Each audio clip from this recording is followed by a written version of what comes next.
નમસ્કાર મિત્રો, એજ્યુકેશન ફંડા ચેનલમાં આપનું સ્વાગત છે। મિત્રો, તલાટી કમ મંત્રી અને જુનિયર ક્લાર્ક જેવી એક્ઝામ માટે સાદું વ્યાજ અને ચક્રવૃદ્ધિ વ્યાજનો તફાવત જણાવો એવા ઘણા દાખલાઓ પૂછાઈ શકે છે ગણિતના।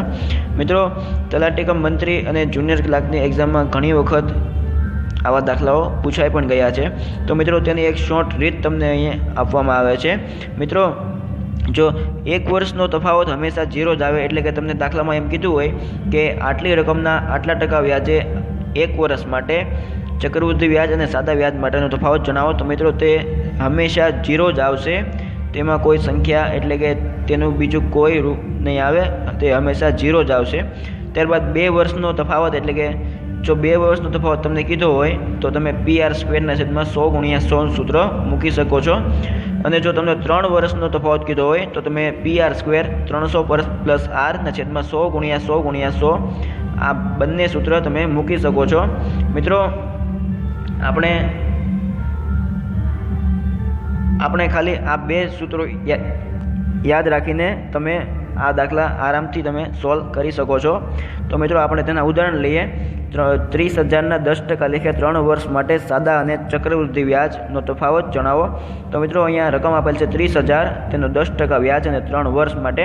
તો મિત્રો, 3 વર્ષ માટેનું સૂત્ર છે PR² 300+R/100 તો મિત્રો, આપણે લખીએ P છે 30,000 અને R છે 10, આરનો સ્ક્વેર છે એટલે 10×10 અને 300+10 છેદમાં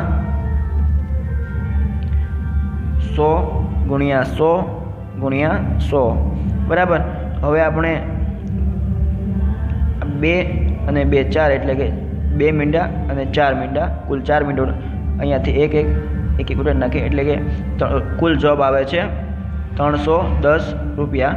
તો મિત્રો, આનો જવાબ આવે છે કુલ 310 રૂપિયા, જે સાદા અને ચક્રવૃદ્ધિ વ્યાજનો તફાવત છે 310 રૂપિયા। ઓકે, ત્યારબાદ છે બીજો દાખલો। 30,000ના 10% વ્યાજે 2 વર્ષ માટે સાદા અને ચક્રવૃદ્ધિ વ્યાજનો તફાવત શોધો। તો મિત્રો, આના માટે 2 વર્ષ માટેના તફાવત માટે છે PR²/100 તો આપણે તેમાં કિંમત મૂકીએ P એટલે કે 30,000 ×10% ને એના છેદમાં 100×100 મિત્રો, 4 મીંડા અને 4 મીંડા ઉડે એટલે કે 10×100 અને 300 એટલે 300 રૂપિયા એ 2 વર્ષ માટેનું સાદું અને ચક્રવૃદ્ધિ વ્યાજનો તફાવત છે। તો મિત્રો, આવી રીતે તમે કોઈ પણ દાખલો 2 અથવા તો 3 વર્ષ માટેનો સાદા અને ચક્રવૃદ્ધિ વ્યાજનો તફાવત જાણવા માગતા હો તો તમે આવી રીતે તમે કોઈ પણ દાખલો સોલ્વ કરી શકો છો। Thank you.